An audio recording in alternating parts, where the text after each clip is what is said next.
চলমানে আমন্ত্রণ জানাই। আমি আব্দুল নূর তুষার। নেক্সাস টেলিভিশনের প্রতি সপ্তাহের নিয়মিত আয়োজন। প্রতিদিন আমরা হাজির হই শুক্র এবং শনিবার বাদে, এবং আমাদের সঙ্গে হাজির হন দুজন আলোচক, এবং এই দুজন আলোচক সাধারণত এমন হয়ে থাকেন যাদের কথা আপনারা শুনতে ভালোবাসেন, অথবা যাদের কাছ থেকে প্রশ্নের উত্তর আমরা নেই, এটি আপনারা আশা করেন। আজকেও তার ব্যতিক্রম হবে না। আজকে আমরা বিষয় রেখেছি ভাষার রাজনীতি, রাজনীতির ভাষা। আপনারা নিশ্চয়ই দেখতে পাচ্ছেন ভাষা নিয়ে অনেক বিতর্ক শুরু হয়েছে। বিপ্লব, বিদ্রোহ কিংবা ইনকিলাবের ভাষা কি আলাদা, আর সাধারণ মানুষের বাংলা কি আলাদা, অথবা বাংলা কি নতুন করে পরিবর্তনের ভেতর দিয়ে যাচ্ছে, এরকম প্রশ্ন যেমন হচ্ছে। আবার এই রাজনীতির মঞ্চ নতুন নতুন সাক্ষাৎকার আসছে, আলোচনা আসছে, এবং সেই ভাষা তো আমরা কোথাও দেখতে পাচ্ছি আবেগ, কোথাও দুঃখ, কোথাও কষ্ট, কোথাও বেদনা, কোথাও অসম্মানের কথা বলে কেউ কেউ ক্ষোভও প্রকাশ করছেন। আপনারা নিশ্চয়ই বুঝতে পারছেন কি নিয়ে আজকে আলোচনা হবে, এবং এই আলোচনায় অংশ নিতে আমাদের মধ্যে এসেছেন দুজন অতিথি।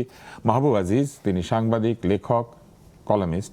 আমি অবশ্য তাকে লেখক বলতেই বেশি পছন্দ করি। সাংবাদিকতা বা অন্যান্য বিষয়গুলি অনেক সময় মানে যেটা করতে হয় গ্রাসাচ্ছাদনের জন্য করতে হয়, কিন্তু মাহবুব আজিজ আসলে লেখক, এবং লিখতে পারলেই আমার মনে হয় আমরা অনেকে খুশি হতাম, কিন্তু আমরা সেটা পারি না। এবং তার সঙ্গে আছেন একজন, সে সুবক্তা, সার্জিস আলম, মুখ্য সংগঠক, উত্তরাঞ্চল এনসিপি। অনেক ব্যস্ত ছিল বলে টেলিভিশনে খুব একটা আসতো না, সারাক্ষণ সামনে 20-30টা ক্যামেরা এবং মাইক্রোফোন। আজকে আমরা সুযোগ পেয়েছি তাকে এখানে কিছু প্রশ্ন করার, এবং আপনারাও আছেন আমাদের সঙ্গে। ইউটিউবে আমাদেরকে দেখতে চাইলে দেখতে পাবেন @নেক্সাস টেলিভিশন লাইভ এই ঠিকানায়, আর যদি ফেসবুকে দেখতে চান তাহলে নেক্সাস টিভি ডিজিটাল বিডি। আমরা সার্জিসকে একটু সাসপেন্সেই রাখি, মাহবুব আজিজকে জিজ্ঞেস করি। আমরা দেখতে পাচ্ছি মাহবুব আজিজ যে এই 21শে ফেব্রুয়ারিকে ঘিরে ভাষা নিয়ে একটা তর্ক শুরু হয়েছে, ফুল দেয়া নিয়ে একটি বিতর্ক শুরু হয়েছে। ফুলের বিষয়টা হয়তো আমরা সার্জিসকে জিজ্ঞেস করবো একটু, কিন্তু ভাষার বিষয় আপনার কাছে জানতে চাই। ভাষা তো প্রবহমান নদীর মতো, এখানে শব্দ আসবে, শব্দ হারিয়ে যাবে, কিন্তু কিছু কিছু শব্দ রাজনৈতিকভাবে ব্যবহার হচ্ছে এরকম অভিযোগ এসেছে, যেমন ফয়সালা, বন্দোবস্ত, মীমাংসা, ওয়াদা। এখন আর বলছে না কেউ কথা দিলাম, বলছে ওয়াদা করলাম, এরকম আর কি। এবং তার মধ্যে ইনকিলাব, এরকম শব্দ আসছে, এবং এই শব্দগুলিকে ঘিরে কেউ কেউ আপত্তি করেছেন যে এইগুলি আসলে রাজনীতির ভেতর দিয়ে একসময় যে সংস্কৃতিকে তমদ্দুন বলা হতো, ওইরকম একটা জায়গায় নিয়ে যাওয়ার একটা প্রচ্ছন্ন চেষ্টা আছে। আপনার কি মনে হয় যে এই অভিযোগ কি সত্য? আর যদি সত্য হয়েই থাকে তাহলে হঠাৎ এটি কেন হচ্ছে? এটি তো গত 52 বছর আমরা দেখি নাই। ধন্যবাদ, শুভেচ্ছা সার্জিসকে। খুব প্রাণবন্ত, উজ্জ্বল মুখ। হ্যাঁ, অবশ্যই, এবং ভবিষ্যতের রাজনীতিতে আমাদের আরো গভীর ভূমিকা রাখবে বলে আমরা মনে করি। আমরা স্বপ্ন দেখি এই তরুণদের চোখে। দেখুন, যেই প্রসঙ্গটি আপনি তুললেন, ইনকিলাব জিন্দাবাদ, এটার ঘটনাটা কিন্তু জিন্দাবাদ তো পুরনো, কিন্তু ইনকিলাব জিন্দাবাদ এই শব্দটি এসেছে 1921 সালে। উর্দু কবি উনি এটা লিখেন, হাসমত জামামি এরকম একটি নাম, এবং এটা কিন্তু বামপন্থীরা তারপর নিজেদের স্লোগান হিসেবে, এটা মূলত বামপন্থীদের স্লোগান। ভগৎ সিং বলে একজন রাজবন্দী, তিনি ফাঁসির মঞ্চে দাঁড়িয়ে ইনকিলাব জিন্দাবাদ বলেন, এবং ইনকিলাব জিন্দাবাদটা এটা বামপন্থীরা বিভিন্ন সময়, আমাদের এখানেও মাহবুবুল হক সাহেব পর্যন্ত বাসদের ব্যবহার করেছেন, আরও অনেকে ব্যবহার করেছেন। সবসময় এটা নিয়ে কোনো আপত্তি আসতো না, কারণ ইনকিলাব জিন্দাবাদ অথবা নানান রকম শব্দ, অনেকেই জয় বাংলা বলছেন, কেউ বাংলাদেশ জিন্দাবাদ বলছেন, এটা নিয়ে কখনোই আপত্তি আসবার কথা নেই। কারণ যে কোনো প্রবাহমান ভাষায় নানান দেশে শব্দ আসবেই। যখন ভাষা জীবন্ত থাকবে, সক্রিয় থাকবে, বিভিন্ন জায়গা থেকে শব্দ আসবে এবং ভাষাকে আরও জীবন্ত, গতিশীল করবে, এটাই স্বাভাবিক। কিন্তু হঠাৎ করে কেন ইনকিলাব, এবং ওই রাতে কেন কারো মুখে আমরা আমার ভাইয়ের রক্তে রাঙানো 21শে ফেব্রুয়ারি শুনলাম না? আমরা তো জানি যে এটা লাইন ধরে যাবে সবাই, এবং খালি পায়ে এই গান গাইতে গাইতে যাবে। এইভাবেই তো আমরা শৈশব দেখে এসেছি। লন্ডনের বাংলাদেশ দূতাবাসে আমরা দেখেছি যে ধর্মীয় সঙ্গীতও গাওয়া হচ্ছে। হ্যাঁ, এবং এখানে দেখা যাচ্ছে সেখানে জোরে জোরে ইনকিলাব জিন্দাবাদ, ইনকিলাব জিন্দাবাদ করা হচ্ছে। এবং এটা কেন? এবং আপনি খেয়াল করুন, যখন আমরা আগস্টের 2 তারিখ, 3 তারিখ, সার্জিস সবচেয়ে ভালো এখানে রাত সাক্ষী হতে পারে, 2 তারিখ, 3 তারিখ, 4 তারিখ যে গান আমরা শুনলাম, ধনধান্যে পুষ্পে ভরা, এবং সেটা লক্ষ লক্ষ মানুষের জীবদ্দশায় এর চেয়ে বড় দৃশ্য আমার বোধহয় আর দেখার সৌভাগ্য হবে না। লক্ষ লক্ষ মানুষ গান গাচ্ছে এবং চোখে পানি চলে আসছে। ভাইয়ের মায়ের এত স্নেহ, কোথায় গেলে পাবো কেহ, মুক্তির মন্দির ও সোপান তলে কত প্রাণ হলো। আমরা কিন্তু এই 18 মাসে এনসিপির কারো মুখে গানগুলা শুনি নাই। আমরা শুনেছি জান জবা। এনসিপি কে আলাদাভাবে বলতে পারেন কি? বলতে না, হচ্ছে আমার এই মনে হয় কারণে না। আমি একটু শেষ শুধু করি। এনসিপি না কিন্তু তুষার ভাই, আমি যেহেতু প্রশ্নটা করেছেন, আমি পুরো প্রসঙ্গটা আমি আমার মতো করে শেষ করি। সেটা হচ্ছে যে এনসিপির যে গণ অভ্যুত্থানজয়ী ছাত্ররা, তারাই একটা রাজনৈতিক দল করেছে এবং তারাই ওই গণ অভ্যুত্থানের একটা বড় চিত্র আমাদের সামনে বারবার নিয়ে এসছে। নতুন বন্দোবস্ত বলুন, রাজনৈতিক বন্দোবস্ত, ইনকিলাব জিন্দাবাদ, ইনকিলাব মঞ্চ হয়েছে, সব কিছু এগুলো এনসিপির ডালপালার মতো করেই আমরা দেখেছি, যারা আমরা তখনকার এবং পরবর্তীতে পর্যবেক্ষক বা বিভিন্নভাবে অংশীজন ছিলাম। এবং তারাও কিন্তু সেটা অস্বীকার করে না, তারাও বলে যে আমরা গণ অভ্যুত্থানের, এখনও যেই প্রশ্নগুলো আসবে সেখানে। কিন্তু আমরা 18 মাসে, ঠিক আছে আপনার কথা মতো এটাও আমি বলতে পারি, ঠিক আছে এনসিপি না হয়, কার মুখে আমরা শুনেছি সেই গানগুলো?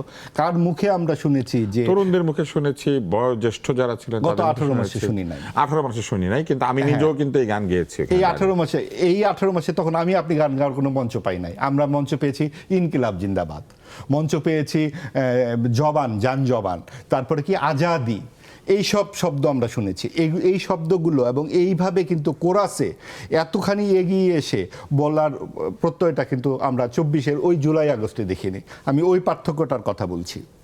এবং তখন মনে হচ্ছিল এটা ভারতীয় আধিপত্যবাদের বিরুদ্ধে এক ধরনের দাঁড়িয়ে যাওয়া, যে জয় বাংলা স্লোগানটাকে বাদ দিতে হবে বা বাংলাদেশ জিন্দাবাদটাকে বাদ দিতে হবে। আপনি যখন কোনো কিছু একটা জোর করে চাপিয়ে দিবেন, তখন কিন্তু আসলে সন্দেহটা জাগে। এবং এই সন্দেহের সঙ্গে মিলে তখন যে পাঠ্যপুস্তকের যে বই, বিসিএস পরীক্ষার প্রশ্ন থেকে উঠিয়ে দেওয়া হলো মুক্তিযুদ্ধ, হলো প্রতিরোধ যুদ্ধ, তারপরে পাকিস্তান হানাদার বাহিনী হয়ে গেল শুধু হানাদার বাহিনী, মুক্তিযুদ্ধের ভাস্কর্য ভাঙা হলো লাগাতার, আপনার 32 নম্বর ভাঙা হলো এবং বলা হলো মুজিব হচ্ছে কাল্ট, এই কাল্টকের হাত থেকে মুক্তিযুদ্ধের ইতিহাসকে বাঁচাতে হবে। এই সব কিছু মিলিয়ে আমার মনে হয় যে এই যে ইতিহাসের অতীত যাত্রা এবং অতীতমুখী একটা অন্ধকার যাত্রার সাথে আমি এই শব্দগুলোকে মিলাতে চাই। এবং আমার কাছে মনে হয়, ব্যক্তিগতভাবে আমার মনে হয় যে একটা পর্দা সামনে, মঞ্চের বা থিয়েটারে আমরা যে পর্দা দেখি, সেই পর্দার ভেতর থেকে কিন্তু অভিনেতারা বের হয়, গ্রিন রুম থেকে। আপনি জানবেন, আপনিও জানবেন, আমরা ইনকিলাব এবং আজাদি দেখেছি গ্রিন রুম থেকে বেরিয়ে আসা কিছু উচ্চারণ, আর গ্রিন রুমে আরো অনেক শব্দ এবং অনেক ঘটনা হয়তো ঘটছে। আমরা আগামীতে সেগুলো দেখব। সার্জিস, কিছু অভিযোগ এসেছে। একটি হচ্ছে যে ওই গানগুলি আর গাওয়া হচ্ছে না সেইভাবে, বরং এই গানগুলি যেখানে গাওয়া হতো, এটা আমার একটা প্রশ্ন, উদীচিতে আগুন দিয়েছে কে বা কারা? এবং সেটা কিন্তু তেমন কোনো বিচার বা তেমন কোনো প্রতিক্রিয়া, রাষ্ট্রীয় প্রতিক্রিয়া আমরা খুব একটা লক্ষ্য করি নাই। হ্যাঁ হয়েছে, খারাপ হয়েছে এরকম বলেছে। এবং পাশাপাশি কিছু কিছু শব্দ নিয়ে আপত্তি এসেছে। কিন্তু ওই সময় কিন্তু আমরা দেখেছি গ্রাফিটিতে শুধু বাংলা, আমরা ওই সময় গানগুলিতে দেখেছি শুধু বাংলা, এবং ধনধান্য তো সবাই গিয়েছে, মুক্তির মন্দির ও সোপানো তলে গিয়েছে, তারপরে কথা ক গিয়েছে, অনেকগুলি র্যাপ গান সেখানে হয়েছে, শোনো মহাজন গান হয়েছে, সেইখানে তো এই ধরনের শব্দ ছিল না। হঠাৎ এই শব্দগুলি আসলো কেন? বা এটা আসার পেছনে কি আসলে রাজনীতি আছে, নাকি এইটাই নতুন বাংলা, মানে বাংলা ভাষার নতুন যাত্রা? অসংখ্য ধন্যবাদ ভাই।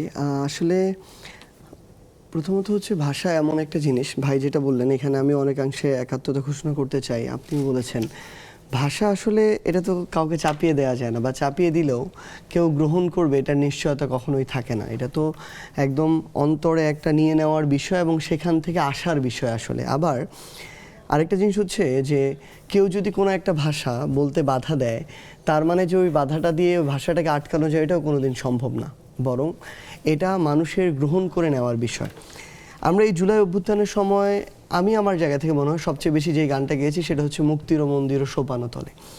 তো এবং এখনও সর্বশেষ 1 মাসেও আমার ফেসবুকের টাইম লাইনে গেলে দেখা যাবে, পেজে বা আইডিতে অবশ্যই এই গান ব্যাকগ্রাউন্ডে দিয়ে আমাদের ওই জুলাইয়ের স্মৃতিচারণগুলো আছে। আমি সর্বশেষ যখন নির্বাচনের কয়েকদিন আগে আমার জুলাইয়ের স্মৃতিচারণমূলক একটা ভিডিও দেখছিলাম এবং ভিডিও তৈরি করা হচ্ছিল, আমি ওইটার পিছনেও বলেছিলাম যে যেন এই গানটাই ব্যবহার করা হয়।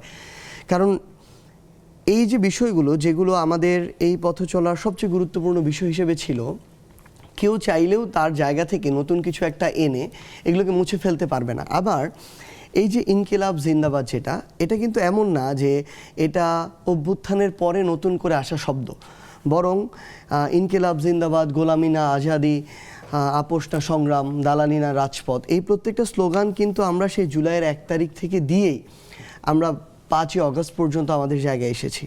তো সেই জায়গা থেকে আমার কাছে যে জিনিসটা মনে হয় যে এই প্রত্যেকটা ভাষা, এটা তো সময়ের সাথে সাথে শত বছরে যুগের পর যুগে গিয়ে কিছু শব্দ নতুন করে আসে, কিছু শব্দ চলে যায়, এবং আমরা আমাদের জায়গা থেকে ধরেন আজকে থেকে কয়েক যুগ আগে যেভাবে সাধু ভাষা ব্যবহার হতো প্রত্যেকটা লিখনি থেকে শুরু করে সব জায়গায়, মানুষের কমফোর্টনেসের জায়গা থেকে ধীরে ধীরে কিন্তু আমাদের চলিত ভাষাটা চলে আসলো, কথা থেকে শুরু করে লেখা সব প্রত্যেকটা জায়গায়।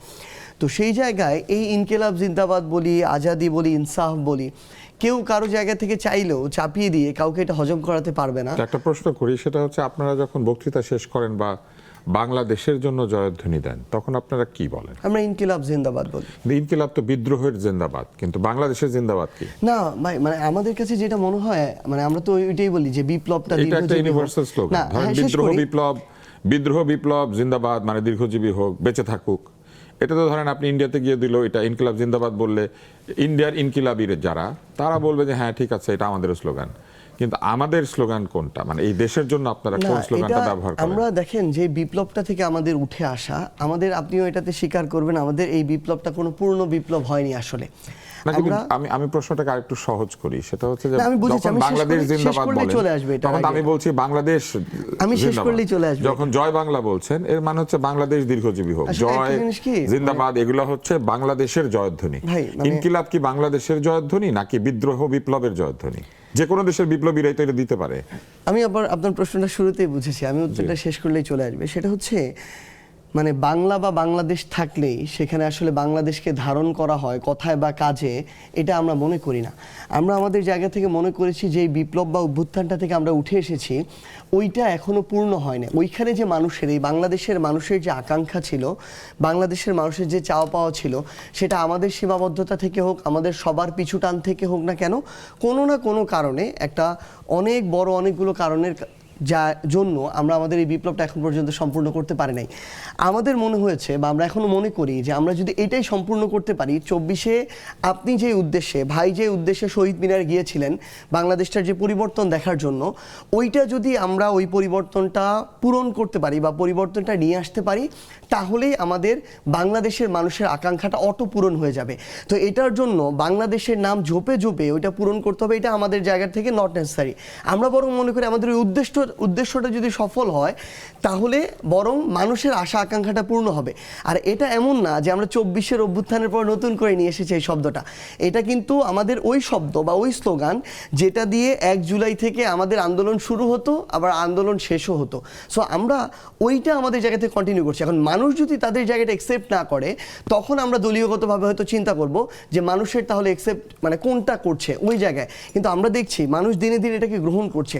এই স্লোগান যখন আমরা এখন মাঠ পর্যায়ে একটা নির্বাচন করে আসলাম, আমরা যখন একটা গ্রামে পথে প্রান্তরে গিয়ে এই স্লোগান দেই, প্রত্যেকটা মানুষ, তার বয়স 10 বছর হোক 60 বছর হোক, তারা এই স্লোগানে গলা মিলায়। কারণ ওই 36 দিনে এই একটা স্লোগান দিয়ে গলা মিলিয়েই তারা একটা অভ্যুত্থানের শেষ পর্যন্ত দেখেছে। আপনাদের বিপ্লব এখনো সফল হয় নাই, সফল হলো।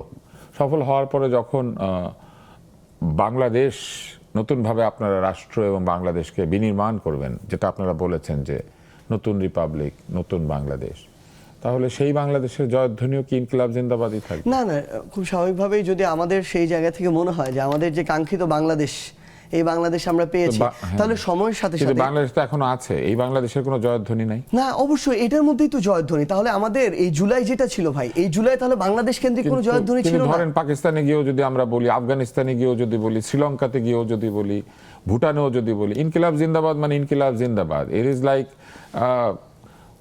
সূর্য পশ্চিম দিকে উঠে। এটা তো ওইরকম একটা কথা যে আপনি বিদ্রোহের জন্য জয়ধ্বনি দিচ্ছেন, বিপ্লবের জন্য জয়ধ্বনি দিচ্ছেন, পরিবর্তনের জন্য জয়ধ্বনি দিচ্ছেন, কিন্তু রাষ্ট্রের একটা রাষ্ট্রীয় জয়ধ্বনি আছে না? না, তাহলে দেখেন মানে আমরা আমাদের জায়গা থেকে যেমন জুলাই, যখন কেউ বলে ভাই, long live Cuba, long live America, ওরা ভুল করছে। ওদেরকে বলা উচিত ছিল মানে যে আমরা এই যে লং ধরেন- লিভ কমিউনিজম, মানে কিউবাতে কি বলা উচিত ছিল লং লিভ মানে কমিউনিজম? আমরা আমাদের জায়গা থেকে বরং এটা তো আমি আরো বড় এই জায়গাটাতে দেখি যে আমার long live না revolution। ভাই, আমার আমার এই স্লোগানটা বরং আমি আরো এই জায়গা থেকে দেখি যে আমার এই স্লোগানটা যেমন আমি যখন এখানে বাংলাদেশে বলি বাংলাদেশ কানেক্ট করতে পারে, আমার এই স্লোগান পুরো বিশ্বকে আরেকটা মুক্তিরও বার্তা দিচ্ছে। পুরো আপনার ভাষ্য অনুযায়ী তাহলে পুরো বিশ্ব কানেক্ট করতে পারে।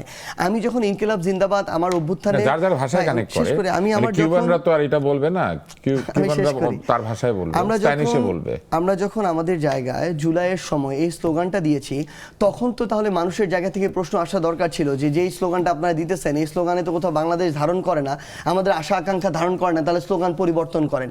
এটা কারো থেকে আসে নাই, বরং এই শব্দের এই জায়গা থেকে আরো বেশি মুখ্য ছিল যে দাবিটা কাদেরকে নিয়ে করছে, দাবিটা কিভাবে করছে, সেটাতে তারা আপোষহীন কিনা, তাদের চিন্তা চেতনায় মননে মগজে কথায় কাজের সাথে মিল আছে কিনা। আমরা আমাদের জায়গা থেকে তখনও এটা ধারণ করেছি, আমরা এখন এটা ধারণ করি। আমরা যে স্লোগানটা দিচ্ছি এটা বাংলাদেশের জন্য, বাংলাদেশের মানুষের মুক্তির জন্য, এবং আগামীতে কোনোদিন যদি এই মুক্তিটা আমরা পাই তখন সময়ের চাহিদায়, মানুষের চাহিদায়, বাংলাদেশের চাহিদায় যদি মনে হয় যেটার পরিবর্তন করা দরকার আমরা পরিবর্তন করব, কোনো সমস্যা নেই তো। এখন আমি একটু চ্যাট জিপিটিতে গেলাম, গিয়ে বললাম যে লং লিভ রেভলিউশন বিভিন্ন ভাষায় বলেন। চ্যাট জিপিটি বলছে ইনকিলাব জিন্দাবাদ হিন্দি অ্যান্ড উর্দু, ভিভা লা রেভলিউশন সেটা হচ্ছে স্প্যানিশ, ভিভা লা রেভলিউশন এটা হচ্ছে ফ্রেঞ্চ, ল্যাটিনে হচ্ছে রেনোভে ভিভিয়ান্তে, আর রাশিয়ানে আমি পড়তে পারছি না। তো আপনি আমাকে বলেন তাহলে তো এইটা তো চ্যাট জিপিটিও বলে এটা হিন্দি আর উর্দু, এটাকে তো আমাদের সাথে যুক্ত করে না ভাই। তাহলে মানে ধরেন আমরা আমাদের জায়গা থেকে তাহলে তো আমরা যেহেতু জেনজি কিছু হলেই চ্যাট জিপিটি কিছু জিজ্ঞেস আমরা এখন আমাদের জায়গা থেকে যত বেশি মানে যে ভাষাগুলো ব্যবহার করি, আপনি জেনজি বলতে যাদেরকে বুঝাইতেছেন আমি এখানে গ্যারান্টি দিয়ে বলতেছি তাদের প্রত্যেক দিনের ব্যবহারের 50%-এর বেশি শব্দ বাংলা না। তাদের ওই শব্দগুলো কোনো না কোনো হয়তো ইংরেজি হতে পারে, হয়তো ফার্সি হতে পারে, হয়তো উর্দু হতে পারে, হয়তো হিন্দি হতে পারে, আপনি দেখবেন এগুলো। তার মানে তারা কি তাদের জায়গা থেকে বাংলাদেশ বা আমার এই যে মাতৃভূমি এটার বাইরে যদি ইংরেজি শব্দ ব্যবহার করে ওইগুলাকে কেন্দ্র করে ওই দেশের স্বার্থ, ওই দেশের উদ্দেশ্য এগুলোর দ্বারা বেশি প্রভাবিত কিংবা এগুলোকে তারা বেশি ধারণ করে? আপনার কি মনে হয় না যে এরকম একটা দেশ যদি তৈরি হয় যেখানে অর্ধেক লোক অন্য ভাষায় চিন্তা করে, তাহলে শেষ পর্যন্ত আতিফ আসলাম এসে গান গাইলে ওরা কাঁদতে কাঁদতে শুয়ে পড়বে না, অন্য ভাষায় চিন্তা করে না। কিন্তু সাবিনা ইয়াসমিনের গান শুনলে তারা কাঁদতে কাঁদতে শুয়ে পড়বে না, কারণ ওই ভাষাটা তারা বোঝে না। না, এরকম না ব্যাপারটা ভাই, আপনি এটা ভুলভাবে ব্যাখ্যা করতেছেন। আমি বলি এটা ব্যাপারটা এরকম না, ব্যাপারটা হচ্ছে মানে সহজবোধ্যতার একটা আতিফ বিষয়। আসলাম হিন্দিতে গান গায় কিন্তু পাকিস্তানের লোক। আপনি বলেন লাস্ট এক বছরে আপনি দ্বিচক্র যান কতবার বলেছেন? না, দ্বিচক্র যান বলি না, কারণ ওইটা হচ্ছে ব্যাকরণের যে ভাষা শব্দগুলি বিদেশি ভাষা আমরা নিয়মিত ব্যবহার করি সেটা আমরা বলি না, কিন্তু আমরা বিমানবন্দর অনেক বলি, ওটাকে এয়ারপোর্ট কম বলি। আমরা কিন্তু বাসকে বাস বলি, কিন্তু রিকশাকে রিকশা বলি। রিকশা হচ্ছে একটা চাইনিজ এবং জাপানিজ শব্দ। সেম ভাবে ধর আমরা যেটাতে বসে আছি আমরা কমফোর্টেবলি খুবই ইজিলি এটাকে চেয়ার বলি, কিন্তু আমরা কেদার আমাদের জায়গা থেকে কিন্তু এইখানে তো কমফোর্টেবল না। তর্কটা না, তর্কটা অন্য জায়গাতে। এই বিষয়গুলি আমরা আত্মীকৃত করে নিয়েছি, যেমন বিশ্ববিদ্যালয় ইউনিভার্সিটি দুইটাই আমরা তাহলে ব্যবহার করি। আপনার এখানে যদি ইনসাফ বা ইনকিলাব জিন্দাবাদ আত্মীকৃত হয়ে যায়, মানুষ যদি গ্রহণ করে, আপনি এটাতে বাধা দিবেন কেন? যে প্রশ্নটা হচ্ছে সেটা হচ্ছে যে যখন আমরা 21শে ফেব্রুয়ারিতে বাংলা ভাষার জন্য প্রাণ দেওয়ার দিবসে গিয়ে বাংলা ভাষা ব্যবহার করছি না ভাই, মানে এটাই হচ্ছে সমস্যা আমাদের চিন্তাগত জায়গায়। একদিন 21শে ফেব্রুয়ারিতে ব্যবহার করে বাংলা ভাষার যে মর্যাদা, এই মর্যাদা তো রক্ষা করার কোনো সুযোগ নাই। 364 দিনও ব্যবহার করছেন না, তাহলে ওইভাবে কারণ আপনি বলছেন জেনজি অর্ধেক বাংলা ব্যবহার করে না, তাহলে আপনি কি মনে করেন না এটা কারো ব্যর্থতা? না, এটা অবশ্যই। তাহলে আপনি আপনার জায়গা থেকে যদি মনে করেন, তাহলে বাংলাদেশে আমি তাহলে আহ্বান করব এখান থেকে যে বিএনপি তাদের জায়গা থেকে পদক্ষেপ গ্রহণ করুক, যে তারা অন্তত এই বাংলাদেশে যারা সরকারি কর্মকর্তা কর্মচারী আছে তাদের সবাইকে বাংলা মাস দেখে ওই অনুযায়ী তারা বেতন ভাতা দিবে। তারা তাদের জায়গা থেকে এই সিদ্ধান্তগুলি নিক যে প্রত্যেকটা জায়গায় অফিস আদালত শিক্ষা প্রতিষ্ঠান এই জায়গায় বাংলা ভাষার ব্যবহার এটাকে তারা নিশ্চিত করবে এবং এটাকে বাধ্যতামূলক করবে। এটা না করে যখন প্রত্যেকটা জায়গায় আমি এমন মেকানিজম তৈরি করি যে মেকানিজম আমার একটা গ্লোবালাইজেশনের মেকানিজম দেয়, যে মেকানিজম আমার এই ভাষাগুলোকে আরো সহজবোধ্য হিসেবে আমার সামনে প্রেজেন্ট করে ওইগুলো আত্মীকৃত করতে আমাকে সহযোগিতা করে, তখন আমি যদি আমার জায়গা থেকে একদম এরকম বলি ভাই, এইরকম কিছু নতুন শব্দ পাবেন যেগুলো আমরা আমাদের জায়গা থেকে চাপিয়ে দেওয়ার চেষ্টা করব। বিতর্কটা খুবই ভালো হয়েছে, কিন্তু আমাদের 22 মিনিট হয়ে গিয়েছে। লাস্ট লাইনটা শুধু বলে দেই, শেষ করি। হ্যাঁ, এরকমও দেখা যাবে সময়ের সাথে সাথে এমন অনেক বাংলা শব্দ আমরা চাপিয়ে দিচ্ছি কিন্তু গ্রহণ করা হচ্ছে না, আবার এমন শব্দ নিজেই গ্রহণ করে নিবে। এমন অনেক ইংরেজি শব্দ চাপিয়ে দিচ্ছি, গ্রহণ করবে না, বাট এমন অনেক শব্দ বাংলা ভাষার বাইরে গিয়ে হয়তো ইংরেজি শব্দটাকে গ্রহণ করবে শুধুমাত্র সহজবোধ্যতার কারণে। যাই হোক, আমি জানি না এই তর্কটা যে জায়গায় এসেছে সেই জায়গাতে আমরা পুরোপুরি উত্তর পেয়েছি কিনা, কিন্তু তর্কটা জমেছে।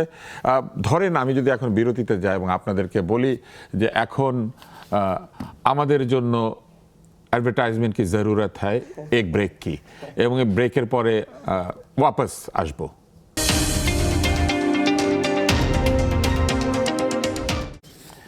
ওয়াপস এসেছি, আবার শুরু হচ্ছে চলমান।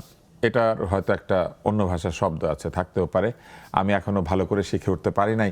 মাহবুব আজিজ, আপনি মনে হয় কিছু বলতে চাইছিলেন? জি, আমি ওই প্রসঙ্গে একটু সংক্ষেপে একটু বলতে চাই যে এই যে ভাষিক যে পরিস্থিতি নিয়ে আমরা আলাপ করলাম, এটা আসলে একটা ভাষিক বিশৃঙ্খলা এবং এটা নতুন নয়। এইটা এই 24-এর পরে এই 18 মাসে যে এই ঘটনাটি ঘটেছে তা নয়। আমরা যদি একটু পেছনে ফিরে তাকাই, 1963 সালে রবীন্দ্রসঙ্গীত নিষিদ্ধ হবার একটা চেষ্টা করা হয়েছিল এবং তখন বলা হয়েছিল বাংলা হচ্ছে ভারতীয় হিন্দুত্ববাদী ভাষা এবং সেইটাকে সহি করতে হবে, পবিত্র করতে হবে, এবং সেই কারণে উর্দু শব্দ সেখানে ঢুকিয়ে দেওয়া হয়েছিল। হ্যাঁ, অনেক ধরনের শব্দ। এবং তখন শামসুর রহমান একটা কবিতা লিখেছিলেন, বর্ণমালা আমার দুঃখিনী বর্ণমালা। সেখানে 3টি লাইন আছে, তোমার মুখের দিকে এখন যায় না তাকানো, এখন তোমাকে ঘিরে শ্যাকরার ঠুকঠাক খিস্তি খেউরের পৌষ মাস, বর্ণমালা আমার দুঃখিনী বর্ণমালা। এই খিস্তি খেউর কি আমরা এখন শুনিনি? গত 18 মাস আমরা শুনিনি। এই খিস্তি খেউরগুলো এখানে আমি উচ্চারণ করতে চাচ্ছি না। যে শব্দগুলো মঞ্চে বলা হয়েছে, তারা বলা হয়েছে এটা হলো স্বৈরাচারের বিরুদ্ধে এই সব উচ্চারণ। স্বৈরাচারকে কি আমরা আহ্লাদ করে কথা বলবো? তাহলে এই যে শব্দগুলো, স্বৈরাচারকে যখন এই গালিগুলো দেওয়া হলো, সেটা কিন্তু জুলাই আগস্ট দিতে হয়নি। তখন কণ্ঠে গান ছিল, তখন কে নারী কে পুরুষ সেই প্রশ্ন উঠেনি। এই নারী পুরুষের বিভাজনটা শুরু হলো কিন্তু তারপরে এসে এই এনসিপি থেকে নারীরা দলে দলে পদত্যাগ করলেন, তারা চলে গেল জামায়াতের সাথে। এবং এই যে রাজনৈতিক একটা যোগসাজশের সাথে ভাষার সম্পর্ক আছে। এবং আমরা বুঝতে পারি না যে এত প্রাণবন্ত তরুণদের দল কি করে একটা সাম্প্রদায়িক দলের সঙ্গে বিলীন হয়ে যায়। আজকে যদি তাদের তারা বলেছে তারা সাম্প্রদায়িক না, তারা প্রগতিশীল মধ্যপন্থী। আচ্ছা, তারা তাহলে মানে আমি একটু শেষ করি বিষয়টা। অবশ্যই। হ্যাঁ, মানে যখন এই জামাতি বিএনপি একসাথে জোট করে 2বার ক্ষমতা আসলো, তখন এই প্রশ্নটা বিএনপি কে কেন করা হয়নি, বিএনপি কেন সাম্প্রদায়িক ছিল? সমালোচনা হয়েছে।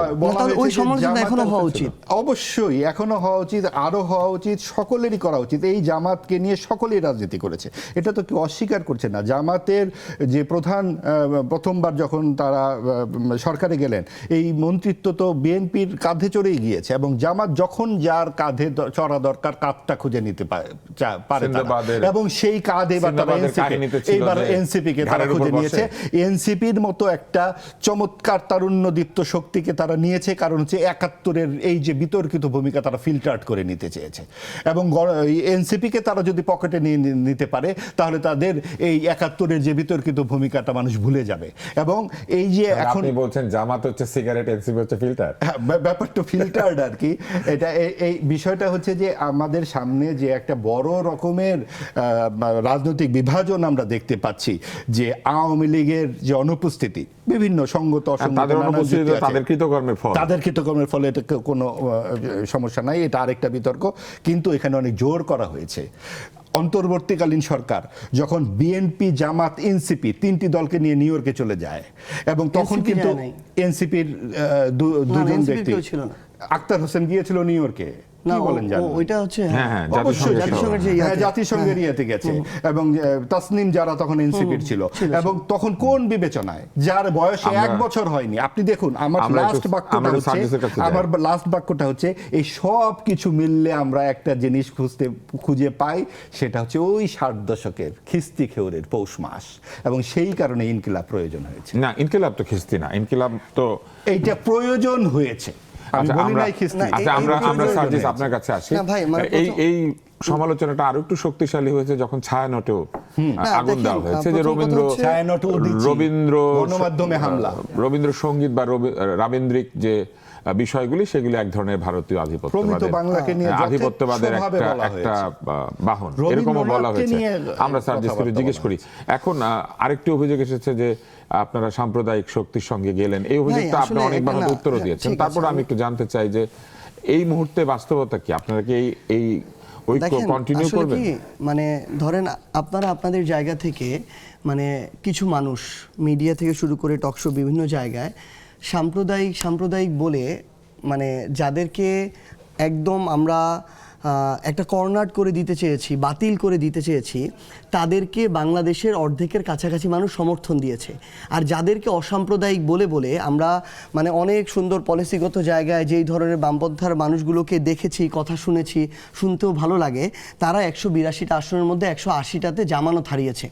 বাস্তবতা হচ্ছে আমরা এই জায়গায় এই টকশো টেবিল থেকে শুরু করে এই আবদ্ধ এই শহুরে সমাজে ইট পাথরের যে জায়গা, এই জায়গায় যেভাবে বাংলাদেশটা দেখি, বাংলাদেশটা ওই জায়গায় নাই। বাংলাদেশের কোটি কোটি মানুষ তার জায়গায় যদি কাউকে গ্রহণ করে নেয়, আমি এই জায়গা থেকে যতই চিল্লাফাল্লা করি না কেন, বাংলাদেশের মানুষের মন থেকে তাকে আমি তুলে দিতে পারবো না।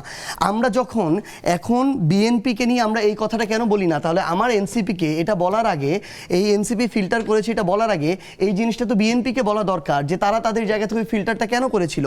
এই অভ্যুত্থানে যখন তারা তাদের জায়গায় সক্রিয়ভাবে অংশগ্রহণ করলো, তখন তো আমাদের বলা দরকার ছিল যে তোমরা তো জামায়াত শিবির, তোমরা তো সাম্প্রদায়িক একটা রাজনৈতিক দল, তোমরা কেন অভ্যুত্থানে অংশগ্রহণ করবা, তোমরা চলে যাও। যখন বিগত 16 বছর ধরে তাদেরকে গুম খুন বিচার বহির্ভূত হত্যাকাণ্ড সব কিছু করা হলো, তখন আমরা আমাদের জায়গা থেকে এইটুকু তো বলতে পারতাম যে জামাত শিবির নামে যে একটা হত্যাযজ্ঞ করে গড়ে তোলা হচ্ছে, এটা তো করা উচিত না, অন্তত তারা তো মানুষ, এটা তো বন্ধ করা দরকার। ওই সময় আমরা আমাদের মুখটা বন্ধ রেখে আমরা ওই সময় আওয়ামী লীগের বিরুদ্ধে এগুলো নিয়ে কথা বলতে পারি নাই। আওয়ামী লীগ তাদের জায়গায় এই অপকর্মগুলো যখন করা শুরু করলো, আমার সিভিল সোসাইটি, আমার এই টকশো সমাজ থেকে শুরু করে আমার প্রত্যেকটা জায়গায় এডুকেটেড যারা সোসাইটি ছিল, সবাই যখন ব্যর্থ হলো, এক একজন এক একভাবে তোষামোদি করা শুরু করলো, ঠিক তখন বাংলাদেশের সাধারণ মানুষ নামলো, রিক্সা চালক নামলো, গার্মেন্টস কর্মী নামলো, শিক্ষার্থীরা নামলো। এগুলো নেমে একসাথে মিলে যখন একটা স্বৈরাচারের পতন ঘটালো, ওই পতন ঘটানোর সময় যে শব্দগুলো দিয়ে স্লোগান দেওয়া হয়েছে, সেদিন যদি সেগুলো শব্দ সমস্যা না হয়, তাহলে আমরা মনে করি আজকে সেগুলো নিয়ে নতুন করে সমস্যা তৈরি করা, আরেকটা ইস্যু ক্রিয়েট করার চেষ্টা করা হচ্ছে। আমরা আমাদের জায়গা থেকে মনে করতেছি কেউ যদি ইনকিলাব জিন্দাবাদ কিংবা আজাদি বা ইনসাফকে নিয়ে সমস্যা মনে করে, আমরা তাদেরকে বলবো আপনারা আপনাদের জায়গা থেকে যে শব্দগুলোকে আরো উপযুক্ত মনে করেন মানুষের সামনে নিয়ে আসেন। মানুষকে আমি আমার জায়গা থেকে শব্দ চাপিয়ে দিতে পারবো না, আপনারাও দিতে পারবেন না। মানুষ এটা মানুষের উপরে ছেড়ে দেন যে মানুষ সেটা গ্রহণ করবে না বর্জন করবে। আমরা এনসিপি আমাদের জায়গা থেকে মনে হয়েছে যে আমরা 54 বছরে ওই অতীত ইতিহাস ঘষা মাজা করে মানুষ এগুলো এখন আর খায় না। মানুষ দেখে কে তার উপরে চাঁদাবাজি করে, মানুষ দেখে কে তার উপরে হত্যাযজ্ঞ করে তুলতেছে, খুন করতেছে, হুমকি দিতেছে, মিথ্যা মামলা দিতেছে। মানুষ দেখতেছে ওই লেগুনার একজন ড্রাইভার যখন চাঁদা দিতে চায় না, কোন দলের নেতাকর্মী এসে তাকে খুন করতেছে। মানুষ দেখতেছে যে বিগত 1.5 বছরে ক্ষমতায় না এসেও কারা তাদের জায়গায় শুধুমাত্র দলীয় কামড়াকামড়িতে 200 জন মানুষ নিজেদের নেতাকর্মীকে হত্যা করছে। সো মানুষ এখন কাজের দিকে দেখে, বর্তমানের দিকে দেখে, ভবিষ্যতে কার দ্বারা মানুষ ভালো থাকবে এটা দেখে। আমরা যদি শেষ করি, শুধু মাঝখানে করে রাখি, শুধু কারণ আমাদের এই লাইনটা হাতে বলি, সমস্যা, আপনি লাইনটা বলবেন, প্লিজ। কারণ আমি নিজেই ভুলে যাব। আপনি খুবই জোরালো বক্তা। সেটা হচ্ছে যে আপনি যেমন বললেন যে জামাতকে এবং এই শব্দকে অনেকগুলি লোক ভোট দিয়েছে, তো মানুষ তো আবার যাদেরকে আপনি চাঁদাবাজ বলছেন, যাদেরকে আপনি বলছেন তারা 200 লোক নিজেদের হত্যা করেছে, তাদেরকে তো আরো বেশি ভোট দিয়ে দিচ্ছে। তাহলে কোনটা আমরা গ্রহণ করব? না, তাহলে এটাই মানে আপনি আপনার জায়গা থেকে ধরেন বাংলাদেশের একসাথে যেমন 40% মানুষকে বাদ দিতে পারবেন না, আবার আরেকসাথে 50% মানুষকে বাদ দিতে পারবেন না। আমরা যেমন আজকে থেকে কিছুদিন আগে বলতাম ওরা নিজেরা 4টা আসনও পায় নাই, তারা যখন তাদের জায়গা থেকে এত কিছু প্রভাবক কাজ করার পরও 67-68টা আসন পায়, এটাকেও আমরা আবার বাতিল করে দিতে পারবো না। আমরা আমাদের জায়গা থেকে ওই জিনিসটাই বলতেছি, এটা মানুষের উপরে ছেড়ে দিতে হবে। মানুষ তার জায়গা থেকে সিদ্ধান্ত নেবে কোনটা হবে কোনটা হবে না।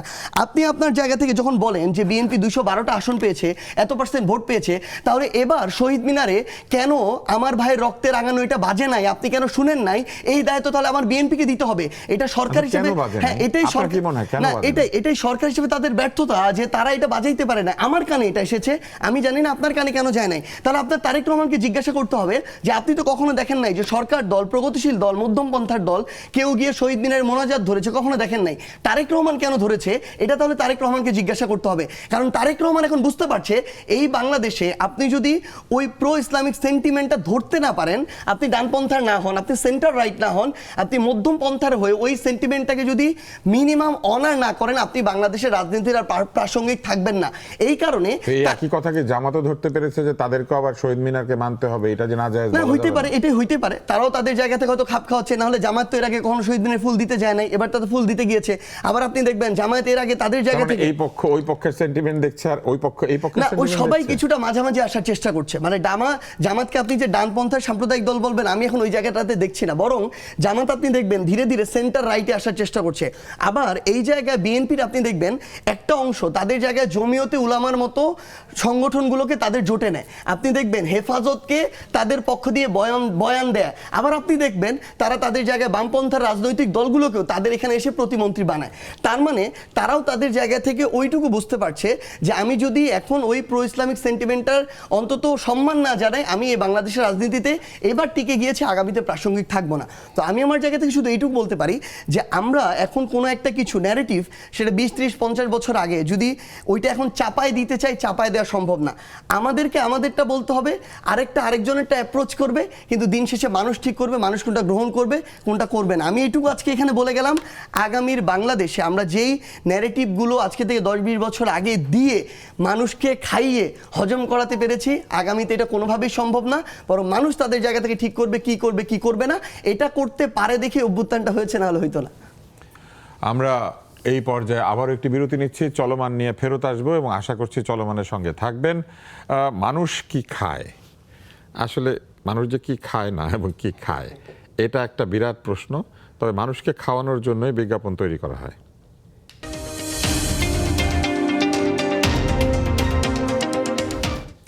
মানুষ কি খায় এই প্রশ্ন রেখে আমরা গিয়েছিলাম বিরতিতে। বিরতির পর ফিরে এসে আমার হাতে চায়ের কাপ।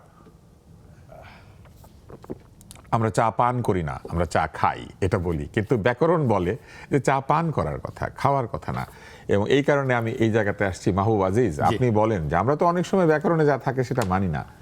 তো এবং সুকুমার রায় তো লিখেছিলেন, হাঁস ছিল সজারু, ব্যাকরণ মানি না, হয়ে গেল হাঁস জারু, কেমন এটা জানি না।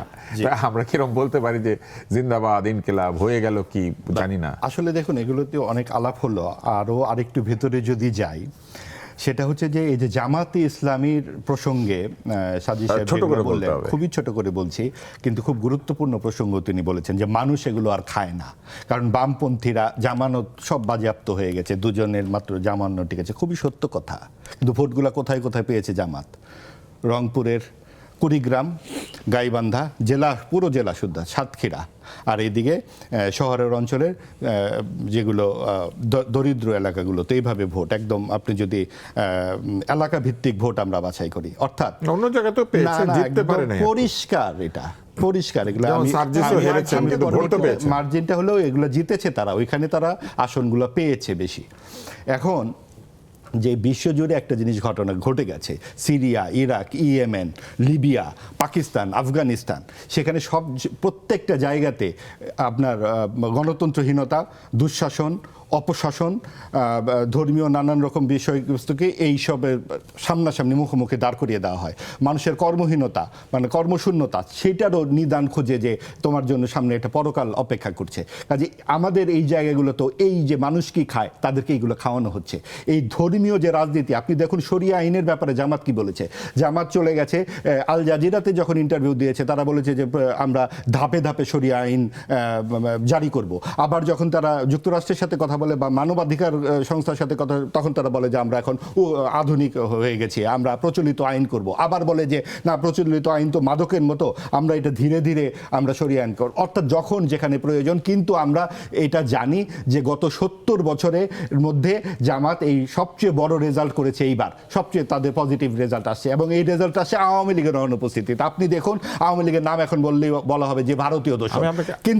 কিন্তু আমাকে বলতে দিতে হবে, জামাতকে এতখানি আপনারা হাইলাইটেড করে কথা বলতে পারেন, কিন্তু আওয়ামী লীগ নিয়ে কথা বলা যাবে না, কারণ তারা গণহত্যা করেছে।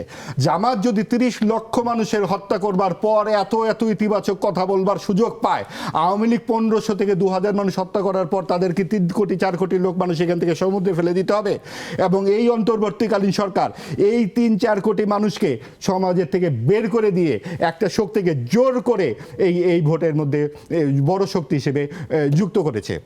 এবং এইখানে অনেক বেশি যেটা হয়েছে, আওয়ামী লীগের ভোটে অংশগ্রহণ করা উচিত ছিল। আওয়ামী লীগের ভোটে অবশ্যই অংশগ্রহণ করা উচিত ছিল, যে যদি জামাত পারে আওয়ামী লীগ কেন পারবে না। এখন এটা বললেই আপনি ভারতীয় দোসর এবং নানান রকম সন্ত্রাস করা হবে, কিন্তু কথা হচ্ছে তাহলে আওয়ামী লীগের আপনি- দল হিসেবে বিচার হওয়া উচিত কিনা? জামাতের যেইভাবে বিচার হওয়া উচিত আওয়ামী লীগেরও সেইভাবে বিচার হওয়া উচিত। জামাত যদি 30 লক্ষ লোকের খুনের সঙ্গে জড়িত থেকে পুরো দেশ এবং জাতির বিরুদ্ধে দাঁড়িয়ে থেকে আজকে তারা মানুষ এখন খায় না তাহলে 72 এটা করে নাই কেন? এবং 72-এর করে নাই দেখে ভাষা এই বদলানো। দায় আমরা এখন কেন বহন করব? আমাদের গত 54 বছরের প্রত্যেকটা দলের হাতে, প্রত্যেকটা রাজনৈতিক দলের হাতে রক্ত আছে, প্রত্যেকটা রাজনৈতিক নিশ্চয়ই দলের হাতে। নিশ্চয়ই এবং এই সেই গণ জায়গা থেকে আন্দোলনের মতো রক্ত নাই, এই গণ আন্দোলনে যেভাবে রক্তপাত হয়েছে সেভাবে তো নাই। মুক্তিযুদ্ধে কি এই আন্দোলনের চাইতে কম ইয়েতে গেছে? না, এবং অবশ্যই না। সেইখানে অবশ্যই না, 16 ডিসেম্বরের কিন্তু- যে আত্মসমর্পণের দলিল, সেই দলিলের লাইনে কি লেখা আছে? পাকিস্তানি সেনা নৌ বিমান বাহিনীর পাশাপাশি সিভিল আর্ম ফোর্স এখানে আত্মসমর্পণ করলো। এই সিভিল আর্ম ফোর্স কারা? এই জামাতে ইসলামী। এই 16 ডিসেম্বর আগে 14 ডিসেম্বরে বাড়ি বাড়ি থেকে বুদ্ধিজীবীদের ধরে নিয়ে গেছে কারা? এই জামাতে ইসলামীর ছাত্র সংগঠন, ছাত্র সংঘ। এই আলবদর আল শামস, এই আলবদর আল শামসের ভাই হচ্ছে শিবির। সেই শিবিরের লোকজন আটকা 24 আগস্টের পরে বলতেছে আমরা গুপ্ত ছিলাম। এই তারা পরবর্তীতে ডাকসুর ভিপি হয়েছে। কাজে এই শিবিরের সাথে এই জামাত ইসলামের যে সম্পর্ক, এই সব কিছু মিলিয়ে আজকে বলা হচ্ছে মানুষ এগুলো খায় না। মানুষ কি খায়? রক্ষাটা খায়। মানুষ এই রাজনীতি আচ্ছা, খায়, ধর্মের রাজনীতি খায়। আমরা আসলে একটুখানি আমরা আবার বিষয়ে ফিরে আসার চেষ্টা করি। সেটি হচ্ছে যে আমরা কিন্তু আরেকটি প্রবণতা লক্ষ্য করছি। আমরা ভাষার রাজনীতিতে আছি, আমরা যেতে পারছি না অন্য জায়গাতে, কারণ মাহবুব বেশ আবেগী হয়ে উঠেছেন। না আবেগী না, যুক্তি। না, উনি যুক্তি আছে, দিয়েছেন, অবশ্যই আমিও যুক্তি দিয়েছি। আছে। যুক্তি খালি আপনি না, আওয়ামী লীগের আমি বিরুদ্ধে দিবেন, আমি এখন জামাতের বিরুদ্ধে একটু দিবেন না সার্ভিসের কেন? কাছে যাই। হ্যাঁ, এই প্রশ্নটা আমরা করব। আমরা দেখছি যে ভাষার শুদ্ধতা রক্ষার প্রশ্ন যখন আসে, তখন বাংলা ভাষার শুদ্ধতা নিয়ে বলতে গেলেই আমরা শুনেছি যে না, এটা মানুষ তো এইভাবে বলছে না, মানুষ যেভাবে বলছে ওইভাবে বলতে হবে। এই রাবেন্দ্রিক ভাষা, এই নদীয়ার বাংলা, এই বাংলা আমরা বলবো না, এটা বলবো না, ওটা বলবো না, আমরা আমাদের মতো করে বাংলা বলবো। কিন্তু আমরা লক্ষ্য করছি যে নামাজ আমরা সবসময় বলেছি এটাকে সালাত বলতে হবে, কারণ নামাজ অশুদ্ধ, এটা অন্য ভাষা, এটা আরবি না। আমরা দেখছি রোজা আমরা বলবো না, আমরা সিয়াম বলবো, কারণ এটা আরবি। আমরা সেহরি সবসময় বলতো, আমাদের বাপদাদাকে শুনেছি, কিন্তু এখন আমরা বলছি সাহরি, কারণ এটা শুদ্ধ না। রমজান না, এটা রমাদান। হ্যাঁ, অসুবিধা নাই। আসলেই শুদ্ধতা অশুদ্ধতার প্রশ্নে রমজান না, এটা রমাদান। কিন্তু প্রশ্নটা হচ্ছে নিজের ভাষার শুদ্ধতা নিয়ে চিন্তা নাই, কিন্তু রমজান না রামাদান এটা নিয়ে এত চিন্তা কেন? এইটা আবার একটা প্রশ্ন, আমাদের অনেকেরই প্রশ্ন, যে নিজের ভাষার শুদ্ধতা নিয়ে বলতে গেলেই এমনকি একজন উপদেষ্টাও ছিলেন, উনি বলতেন যে ভাষা যেটা দিয়ে লোকে কথা বলে সেভাবেই ছবি বানাইতে হয়। তো ভাষা যেটা দিয়ে লোকে কথা বলে ওইটা দিয়ে ছবি বানাইতে হইলে তো অনেকে তো এটাও বলবে যে তাহলে অন্য ভাষার শুদ্ধতা নিয়ে আমাদের এত চিন্তা কেন? না ভাই, মানে আমি জানি না এটা নিয়ে কোথায় এত বেশি চিন্তা হয়েছে বা কথা হয়েছে। না, হয়তো এটা নিয়ে না, প্রচুর কিন্তু এটা কথা। আসলে আপনি কি, দেখবেন মানে যে অধিকাংশ মানুষের কাছে এটা মুবারক একদমই না কনসার্ন না মুবারক? ভাই। এটা হয়তো আমাদের সোশ্যাল মিডিয়া, আমাদের টাইমলাইনে কিছু মানুষজন এটা নিয়ে কথাবার্তা বলে, কিন্তু আসলে কি আমরা আমাদের টাইমলাইনটাকে যেন পুরো বাংলাদেশ মনে না করি। যেমন ধরেন, খোদা হাফেজ বললে অনেকে রেগে এগুলা যায়। নিয়ে মানে এগুলো খুবই, এগুলা আমার সাধারণ মানুষের কাছে বা অধিকাংশ মানুষের কাছে ধরেন এগুলো কোনো ম্যাটারই করে না তাদের জায়গায় আবেগ অনুভূতি বহিঃপ্রকাশটা দেখেন অঞ্চল ভেদে এই একই শব্দটা পরিবর্তন হয়ে যায় না। উত্তরাঞ্চলে যে শব্দটা, সিলেট অঞ্চলে কিন্তু ওই শব্দটা না। রোজার ক্ষেত্রে মনে করেন সাপোজ, বা অন্য যে কোনো একটা গতানুগতিক শব্দ, চলছি ফিরছি খাচ্ছি, এই শব্দগুলো, কিংবা চিটাগাংয়ে গিয়ে আরেকটা পরিবর্তন হয়ে যায়, ময়মনসিংহে গিয়ে আরেকটা হয়। সো এই আঞ্চলিক এই ভাষা বা যে আর যেখানে যেটা সহজবোধ্য, ওইটা আমরা মনে করি কি আমাদের এখন সোশ্যাল মিডিয়াটাকে আমরা মনে করি এটাই বাংলাদেশ, এটাই বিশ্ব। আমার টাইমলাইন মনে করেন 20 জন মানুষ এটা নিয়ে একটু শুরু করে দিচ্ছে কামড়ি, আমরা মনে করি এটাই মনে হয় পুরো বাংলাদেশে চলছে। কিন্তু অধিকাংশ মানুষের কাছে এগুলো তো ইম্পর্টেন্ট না, বরং মানুষের কাছে যে যেটা যার কাছে সহজবোধ্য, যেটা দিয়ে আবেগ অনুভূতি এগুলো বহিঃপ্রকাশ করা যায়, তারা তাদের জায়গায় আমার মনে হয় সহজভাবে ওইটাকে একসেপ্ট করে। এবার আমরা একটু অন্য প্রসঙ্গে যাই। হ্যাঁ, প্লিজ। আমরা অনেকক্ষণ থেকে চেষ্টা করছিলাম, আমাদের মহামান্য রাষ্ট্রপতিকে সাক্ষাৎকার দিয়েছেন, তিনি একটি পত্রিকাতে বলেছেন কিছু কিছু বিষয়ে তিনি বেশ উষ্মা প্রকাশ করেছেন। তার মধ্যে একটি হচ্ছে তিনি বলেছেন যে তাকে বিগত অন্তর্বর্তী সরকার পদে পদে অসম্মান করেছে এবং তিনি কিছু অসম্মানের উদাহরণও দিয়েছেন। আপনার কি মনে হয়, আপনি কি সাক্ষাৎকারটা পড়েছেন? পড়েছি। হ্যাঁ, তাহলে আপনি কি বলবেন এই বিষয়ে? আসলে কি তাকে পদে পদে অসম্মান করা হয়েছিল? রাষ্ট্রপতি তো একটা পদ, আসলে ব্যক্তি এক জিনিস আর পদটা আরেক জিনিস। পদ কিন্তু সাংবিধানিকভাবে কিছু সম্মান প্রত্যাশা করে। যখন অধ্যাদেশ জারি করাতে হয়েছে, আদেশ জারি করাতে হয়েছে, তাকে কিন্তু দিয়ে আদেশ জারি করানো হয়েছে, কিন্তু তখন তার এই সাংবিধানিক পদকে সম্মান করা হয়েছে। কিন্তু যখন তাকে অসম্মান করা হচ্ছে, তখন সেই সাংবিধানিক পদটাকে সেইভাবে সম্মান করা হয় না। আপনি কি বলতে পারেন যে এই অভিযোগটাকে আসলেই সত্য, বা এটা সত্য তো অবশ্যই উনি বলেছেন, কিন্তু এইটা কি আপনারা কিভাবে দেখেছেন দলীয়ভাবে? না, এই পুরো সাক্ষাৎকারটা পড়ে আসলে আমার কাছে অন্য একটা জিনিস বেশি গুরুত্বপূর্ণ মনে হয়েছে। এটা খুবই একটা মাইনর জিনিস যেটা নিয়ে কথা হচ্ছে, কিন্তু আরেকটা গুরুত্বপূর্ণ জিনিস যেটা, যে এই জুলাই অভ্যুত্থানের পরে আমাদের জায়গা থেকে যখন মনে হয়েছিল যে আমরা যদি বাংলাদেশের যে কাঠামোগত সংস্কার পরিবর্তন এই জায়গাগুলো নিয়ে কাজ করতে চাই সবার আগে, তাহলে এই বাংলাদেশের এই রাষ্ট্রীয় গুরুত্বপূর্ণ সাংবিধানিক পদটাতে যে মানুষটা বসে আছে সেও তো শেখ হাসিনার রেখে যাওয়া আরেকটা অংশ। এই অংশটাকে রেখে আমরা আমাদের এই সংস্কারের এই যে পথ, এই যে পরিবর্তনের পথ, এই পথে আমাদের যে চলাটা, এই চলাটা খুব কঠিন হয়ে যাবে। আমরা আমাদের জায়গা থেকে কয়েকবার এটার প্রচেষ্টাও নিয়েছিলাম যে এই পদে যে মানুষটা আছে সেই মানুষটাকে আমাদের এখান থেকে অবশ্যই সরাতে হবে, এবং এটার আমাদের এই সংস্কারটা প্রয়োজন। এই কাঠামোটাকে ঠিক করে আমাদের বাংলাদেশটা সামনের দিকে এগিয়ে নেওয়ার জন্য যে স্টেপটা নেওয়া দরকার সেটা নেওয়া প্রয়োজন।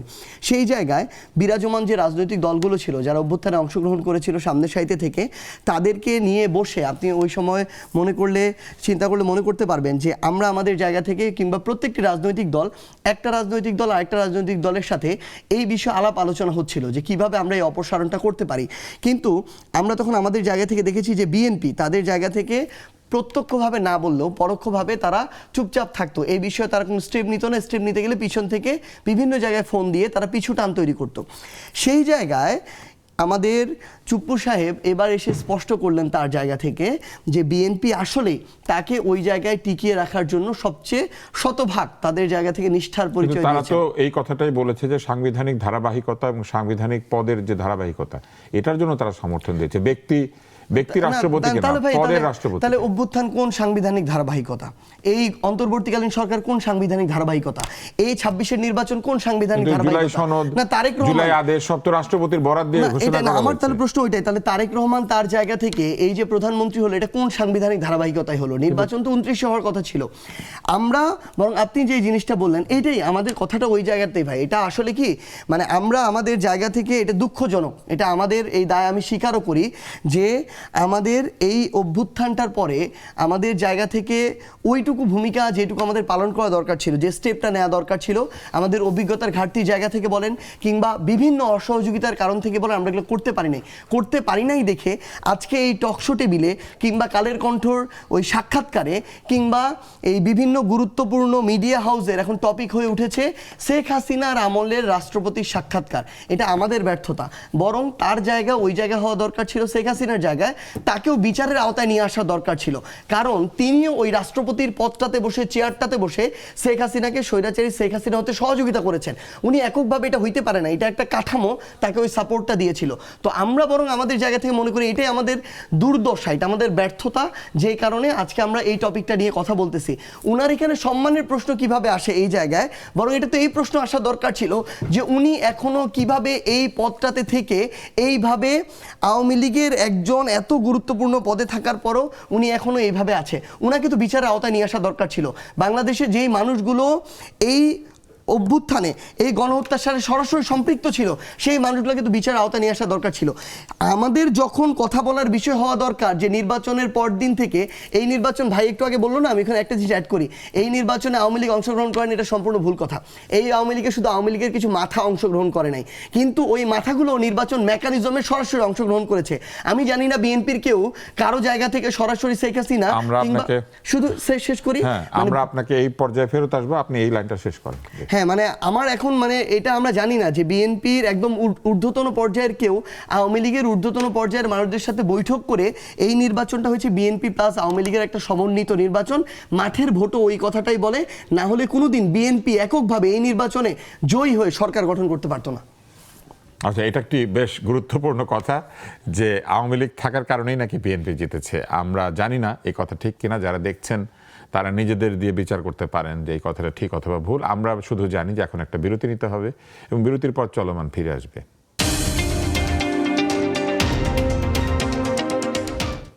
বিরতির পর ফিরে এসেছি। আমরা প্রথমে সার্জিস আলমের কাছে যাব। সার্জিস, আমরা শুনেছি যে আপনি যখন আপনার এলাকাতে জনসংযোগ করেছেন তখন বিতর্ক আপনার সঙ্গে ছিল।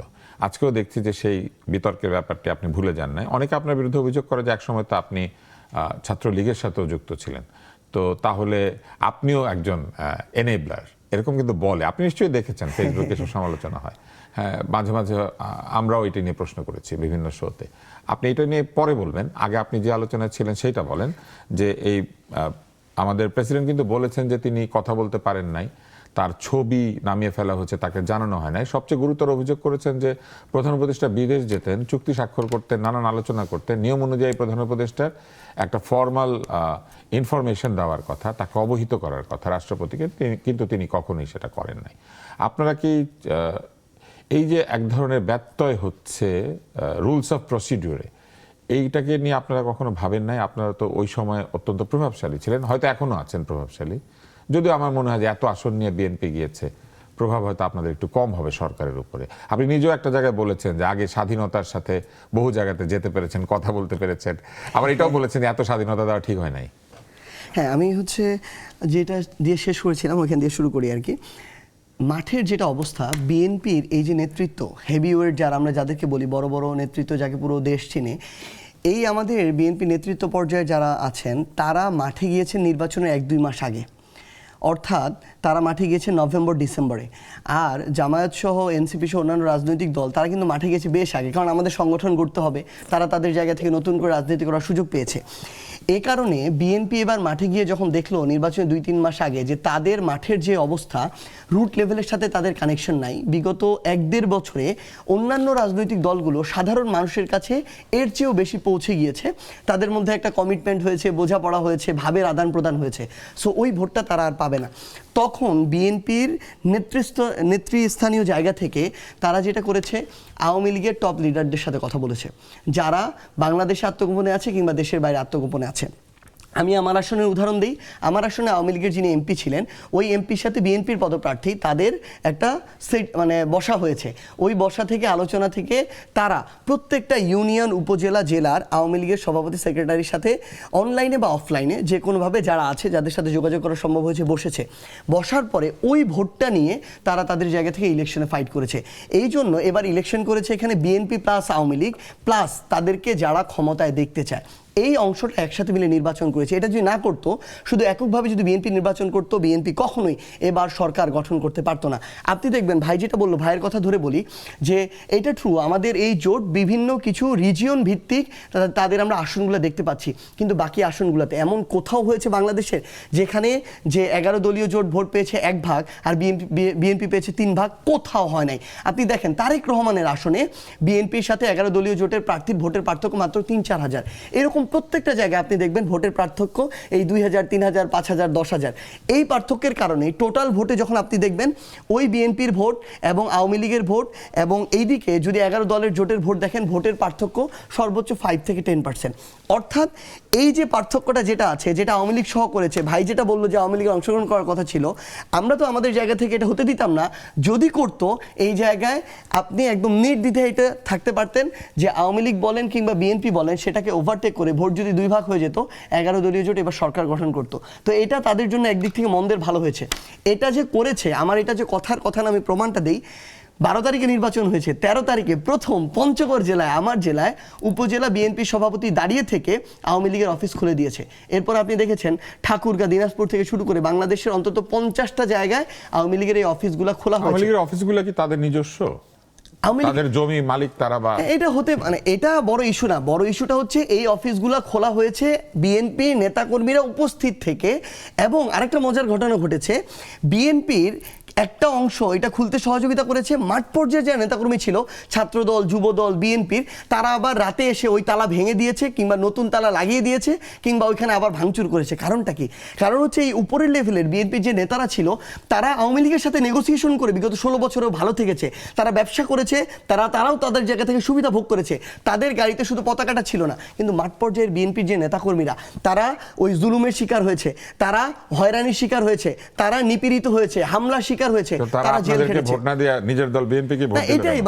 মানে সত্যি কথা বলতে মাঠ পর্যায়ে এরকম অসংখ্য মানুষ আছে যারা শুধুমাত্র এখনো যখন ভোটটা দিতে যায়, যারা ওই বেগম জিয়াকে দেখে, তারা জিয়াউর রহমানকে দেখে, তারা ধানের শীষকে দেখে, তারা বর্তমান দলের কি অবস্থা বিএনপি কর্ম তো জেনজিরা আছে না, না ওইটাই বলে। তো তারা তাহলে এরকম তাহলে যদি দুষ্ট নেতাদেরকে ভোট তাহলে দিল? যদি এটাই থাকতো, মানে আমি ওইটাই বলতেছি, যদি এটাই থাকতো আমি তো আপনাকে নির্দ্বিধায় বলতে পারি, যদি এরকমই হইতো তাহলে বিএনপির ভোট যত পার্সেন্ট ছিল, এইদিকে 11 দলীয় জোটের ভোট যত পার্সেন্ট ছিল, 11 দলীয় ভোটের সমান ভোট হইতো গণভোটের হ্যাঁ ভোটের পরিমাণ। কিন্তু আপনি দেখবেন 11 দলীয় জোটের ভোটের ডাবল হচ্ছে গণভোটের পরিমাণ। গণভোট যদি এখানে প্রায় 70% হয়, বিএনপি এবার 70% ভোট পেয়েছে, পায় নাই। তার মানে এই বিএনপিতে অসংখ্য মানুষ আছে, অসংখ্য জেনজি আছে, যারা তাদের জায়গা থেকে হয়তো ধানের শীষ দেখে তারেক রহমানের উপরে নতুন একটা আশা নিয়ে এই ভোটটা ধানের শীষে দিয়েছে। কিন্তু তারাও সংস্কার চায়, তারাও পরিবর্তন চায়, তারাও এই বাংলাদেশের এই সাংবিধানিক যে যে মানে কালচার, পুরনো যে ধারাগুলো যেগুলো উপড়ে ফেলে তারা নতুন করে বাংলাদেশটাকে চলতে দেখতে চায়। এই জন্য তারা তো তারা দুই গণভোটে জায়গায় হ্যাঁ ভোট হ্যাঁ দিল, দিয়েছে। তারেক রহমানকেও হ্যাঁ দিল, গণভোটে হ্যাঁ দিল, তাহলে না দিল কারা? কিন্তু আপনি তাহলে এইখানে পার্সেন্টেজটা দেখেন, গণভোটে যে হ্যাঁ দিয়েছে, এই গণভোটে হ্যাঁ তারেক রহমানের হায়ের প্রায় ডাবল, 1.5 গুণেরও বেশি। তার মানে তারা তারেক রহমানকে হ্যাঁ দিয়েছে ক্ষমতার জায়গায়, তারাও তারেক রহমানকে দেখতে চায়, সেই মানুষটা এতদিন পরে এসেছে। কিন্তু তারা তাদের জায়গা থেকে আবার তারেক রহমানকে এটাও বলছে যে আপনাকে আমি যত পার্সেন্ট দেখতে চাই তার চেয়ে বেশি পার্সেন্ট আমরা এই রায় দিচ্ছি, আমরা আমাদের জায়গা থেকে এই পরিবর্তনটা চাই, নাগুলি এই কারা সংস্কারটাতে। অবশ্যই এখানে আওয়ামী লীগের অনেকে না দিয়েছে। আমি আমার জায়গা থেকে এটুকু বলতে পারি যে ধর্মভিত্তিকভাবে এখানে না কেন্দ্রিক ভোট এসেছে, যারা তাদের জায়গা থেকে। তাহলে আওয়ামী লীগের যারা, আপনার অভিযোগ অনুযায়ী আওয়ামী লীগের যারা না ভোট দিয়েছে তারা আবার তারেক রহমানকে হ্যাঁ ভোট দিয়েছে? তারেক রহমানকে হ্যাঁ ভোট দিয়েছে এরকম না তো, আওয়ামী লীগের যারা মানে না ভোট বিএনপিকে দিয়েছে দিয়েছে, তারা বিএনপিকে বিএনপিকে ভোট ধানের দিয়েছে, শীষে ভোট ওইটাই তো দিয়েছে। তারেক হ্যাঁ, রহমানকে ভোট দেওয়া। কারণ একটা হচ্ছে গণভোটের ভোট দেওয়া, আরেকটা হচ্ছে ধানের শীষে ভোট ধানের দেওয়া। শীষে আপনি ভোট বলতে চাইছেন যারা আওয়ামী লীগের হয়ে গণভোটে না দিয়েছে তারা আবার ধানের শীষে ভোট দিয়েছে? হ্যাঁ, এরকম অনেক আছে, এই সংখ্যাটা অনেক। মানে আমার জায়গা থেকে আমি যতটুকু দেখেছি মাঠ পর্যায়ে, আমি আমার অভিজ্ঞতাটুকু বলছি, বিএনপির যে তাহলে ভোট, ভোট আরো বাড়ার কথা ছিল না? না ভোট কেন বাড়বে আরো? মানে বিএনপির যে ভোট, মনে করেন এখানে সাপোজ 40% হচ্ছে 11 দলের ভোট, আর 50% হচ্ছে বিএনপির এই জায়গা থেকে ভোট। বিএনপির ওই যে 50% ভোট থেকে তারা বিএনপিকে ভোট দিয়েছে, ওইখান থেকে আবার 20% এসে হাতে ভোট দিয়েছে। তাহলে হ্যাঁ ভোট হয়েছে ওই ধরেন 40 সাথে আরো 20 বা 25 যোগ হয়ে 65-70%, আর না ভোট হয়েছে বাকি 20-25%। নাওয়ালারাও তো ধানের শীষেই দিল। হ্যাঁ, না হলে অনেকে ধানের শীষে তাহলে দিয়েছে। ধানের শীষের ভোট অনেক বেড়ে যাওয়ার কথা ছিল না? ধানের শীষে কেন ভোট বাড়বে? মানে ধানের শীষের ভোটটা দুই ভাগ হয়েছে, হ্যাঁ না মিলে তো ধানের শীষে সবাই যায় নাই। মানে হায়ের সবাই তো আর ধানের শীষে দেয় নাই, হায়ের অধিকাংশ তো এরকম অনেকেই আছে যারা এখানে ভোট দিয়েছে। মাঠ পর্যায়ে আরেকটা জিনিস ঘটেছে, বিএনপি কেন্দ্রীয়ভাবে শেষ পর্যন্ত তারেক রহমান পর্যন্ত কিন্তু হ্যাঁ ভোটের কথা বলেছে, কিন্তু মাঠ পর্যায়ে প্রত্যেকটা মানুষ, নেতা কর্মীরা, তাদের এটা ইন্টারনাল হয়তো মেসেজ ছিল, তারা আবার নায়ের পক্ষে ভোট দিয়েছে। তো এই জায়গা থেকে আলটিমেটলি যেই জিনিসটা হয়েছে যে মাঠ পর্যায়ে এখন বিশাল একটা বিএনপির মধ্যে অন্তর্দ্বন্দ্ব চলছে। আপনি আগামী 1 মাসের মধ্যে এটা রূপ দেখতে পাবেন। 1.5 বছরে যেমন বিএনপির মানুষকে বিভিন্ন কারণে 150 থেকে 200 খুন করেছে, আগামীতে 2-3 মাসের মধ্যে আপনি আপনার জায়গা থেকে বিএনপির আরেকটা এরকম বড় ধরনের বিশৃঙ্খলা দলীয়ভাবে দেখতে পাবেন। কারণ তাদের জায়গা থেকে তারা যেভাবে আওয়ামী লীগকে শেল্টার দিয়ে ফিরিয়ে আনার চেষ্টা করছে, অপরাধী নিরপরাধ কিছুই দেখছে না। যখন ওই আওয়ামী লীগের অপরাধীদেরকে বিএনপির মানুষজন মাঠে দেখতে পাবে, যাদের দ্বারা তারা 16 বছর নির্যাতিত ছিল, তখন বিএনপির দুই পক্ষের মধ্যে এই বিশৃঙ্খলা আবার নতুন করে শুরু হবে। আমরা বেশ একটি ভবিষ্যৎ সম্পর্কে একটা চিত্র পেলাম সার্জিসের কাছ থেকে। মাহবুব আজিজ, আপনার কাছে আসি। আমাদের হাতে বেশি সময় নাই, আপনার কথা অনুযায়ী আমরা শেষ অংশটা আপনার কাছে এসেছি। জি, যেটা হচ্ছে কি যে অনেক কথা তো শুনলাম, তো বলবার মতো তো অনেক কথাই ছিল, যে সময় দিলেন, সময় আছে, দিয়েছি। তো সেটা হচ্ছে যে এখনো 4 মিনিটের বেশি সময় পাবেন। যে প্লাস মাইনাস যে কথাগুলো শুনলাম ভোটের, মূল কথাটাই এখানে অনুপস্থিত। সরকারটি কার ছিল? সেই সরকার প্রধান কি বলেছিল যে তরুণরা শিক্ষামন্ত্রী হবে, তরুণরা এমপি হবে, সবই তো হলো। এই সরকারের ভূমিকাটা কি ছিল এই নির্বাচনে? কারণ যে দলের কথা বলা হলো সে দল 4টি ফ্রন্ট খুলেছিল। 1 নম্বর ফ্রন্ট হচ্ছে সব ইসলামী ভোট এক বাক্সে আনা, সেটা হয়নি, ইসলামী আন্দোলন চলে গেল। 2 নম্বর ফ্রন্ট হচ্ছে যে এনসিপিকে সাথে নেওয়া, নিয়ে যে এনসিপি 125টি আসনে তারা প্রার্থী দিয়েছিল তাদেরকে 30টিতে নামিয়ে আনলো, যে এনসিপির সামনে অনেক সম্ভাবনা ছিল একটি আলাদা দল হিসেবে দাঁড়ানোর, একটা প্রগতিশীল দল হিসেবে দাঁড়ানোর, সেটিকেও তারা তাদের কবজায় নিয়ে নিল। তিন নাম্বার এখন ফ্রন্ট কেন হচ্ছে দাঁড়াতে পারবে না? হ্যাঁ, 3 নাম্বার ফ্রন্ট হচ্ছে তারা পারবে না, আওয়ামী লীগ আসলেই পারবে না, সেটা আমরা দেখতে পাবো। কারণ তারা 2014 সালে যখন রাতের একক নির্বাচন হয়েছিল, 18 সালে নির্বাচন হয়েছিল, এই সমস্ত ছাত্র নেতাদেরকে আমরা একটি টু শব্দ করতে শুনিনি। তারা একটা কোটা বিরোধী, আমাকে আপনার সময় আমি কোনো কথা বলিনি। আমি ছাত্র আন্দোলনের বিষয়টা সম্পর্কে খুব ভালো জানি, আমি নিজে ছাত্র আন্দোলনের সঙ্গে জড়িত ছিলাম। 14, 18, 24-এর নির্বাচনের পর, আওয়ামী লীগের এই ছল চাতুরীর নির্বাচনের পর ছাত্ররা কোনো কথা বলেনি, কেউ কোনো, তারা বরং সে বঙ্গবন্ধুর নামে কীর্তন গেয়েছে তখন। তারপরে এই কোটা বিরোধী আন্দোলন করতে গিয়ে তারপরে তারা একটা আন্দোলন করেছে এবং অবশ্যই তারা সেখানে নেতৃত্ব ছিল। সেটা শুরু, কিন্তু সেটা কিন্তু নির্বাচন বিরোধী আন্দোলন নয়। নির্বাচন যখন তারা ছলে বলে কৌশলে করলো, সেটার বিরুদ্ধে কেউ দাঁড়ায়নি। তখন সবাই তেল দিয়েছে, সব শ্রেণী পেশার মানুষ গিয়ে তেল দিয়েছে দেখেই এত বড় একটা কাঠামো তৈরি হতে পেরেছিল। সেখানে ছাত্ররাও ছিল, তখন তারা গিয়ে ছাত্রলীগে হেলমেট বাহিনী হয়েছে। এবং তারপরে যখন তারা এখন এসে সকল গণ অভ্যুত্থানের কৃতিত্ব তারা নিতে, তারা এটা হাইজ্যাক করতে চাচ্ছে। গণ অভ্যুত্থান কারো কোনো সাম্প্রদায়িক শক্তির নয়। বিএনপি সবচেয়ে বেশি বড় স্টেক হোল্ডার, 12 সাল থেকে তারা আন্দোলনে ছিল। 50 লক্ষ নেতাকর্মীর নামে বিএনপির মামলা ছিল এবং তারা বলছে যে বিএনপির ভোট নাই, আওয়ামী লীগ তাদেরকে পাশ করিয়েছে। তাহলে 4 থেকে 7% ভোট হচ্ছে জামাতে ইসলামের। সর্বশেষ গ্রাহ্য যে নির্বাচন 2008 সালে, সেই ভোট কি করে এইখানে 40%, 36% হয়ে যায়? ভোট দিয়েছে এনসিপির জনপ্রিয়তা। তরুণরা কোথা থেকে ভোট দিল? তরুণরা দেশের ইতিহাস ঐতিহ্য জানে না, তারা কি মুক্তিযুদ্ধের ইতিহাস জানে না? এবার মুক্তিযুদ্ধ এবং ধর্মাশ্রয়ী রাজনীতি মুখোমুখি দাঁড়িয়ে গিয়েছিল। বাংলাদেশকে এই সাম্প্রদায়িক রাজনীতির করাল গ্রাস থেকে বাঁচানোর জন্য সরকারের বিরুদ্ধে নেমেছিল মানুষ, এবং সরকারের হ্যাঁ ভোট না ভোট মানুষ বুঝতো না। মানুষ ভেবেছে যে সরকারের বিরুদ্ধে দিলে হবে না ভোট।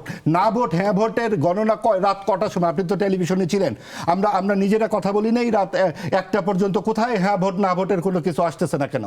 এবং সেটা কিভাবে কি মিলানো হয়েছে এবং নানান জায়গায়, এবং অবশ্যই ইঞ্জিনিয়ারিং হয়েছে, সরকার সেটা করেছে।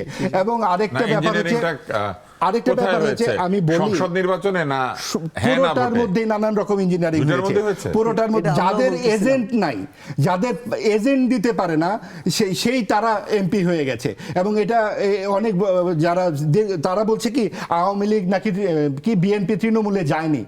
ভাই 40-50 বছরের একজন রাজনৈতিক নেতা, তাদেরকে 1 বছর 2 বছর এখানে অনুপস্থিত থাকলেই এটা চলে যাবে? আপনাদের তো 1 বছর পূর্ণ হচ্ছে 26শে ফেব্রুয়ারি, 28শে ফেব্রুয়ারিতে 1 বছর পূর্ণ হচ্ছে। এরকম একটা রাজনৈতিক দল এইভাবে টেনে নিয়ে সরকার এই জায়গায় বসিয়েছে, কারণটা কি? কারণ তারা চেয়েছে গণ অভ্যুত্থানের কিছু প্রভাব থাকুক, সরকার বানাইতে পারত, এবং অবশ্যই চেষ্টা করেছে, তারা তো যথেষ্ট চেষ্টা করেছে। তারা নিউ ইয়র্কে নিয়ে গেছে, তারা যখন জাদুঘর বানালো গণভবনে, নিউ ইয়র্কে যাকে নিয়েছিল অর্ধেক তো নাই। হ্যাঁ, অর্ধেক নাই, কারণ তারা গিয়েছে জামাতের সঙ্গে। পুরো তাদের যে মূল ফোর্স, নারী শক্তি তো সেখান থেকে চলে গেছে। এবং এনসিপির প্রধান নারী নেত্রী যারা ছিল তাদেরকে এখন আমরা দেখছি না। এটা অত্যন্ত দুর্ভাগ্যজনক। আমরা তো এনসিপির বিপক্ষে কোনো কথা বলতে চাচ্ছি না। এনসিপি হচ্ছে আমাদের প্রগতিশীল রাজনীতির ভবিষ্যৎ, আমরা এটা ভেবেছি। কিন্তু তারা যখন জামাতকে সহি করে দিতে চায়, এই জামাতের মতো মুনাফেকের সঙ্গে যায়, তখন আমাদের প্রশ্ন ওঠে, জামাতের পক্ষে আপনারা বলতে পারেন আওয়ামী লীগ কি দোষ করলো?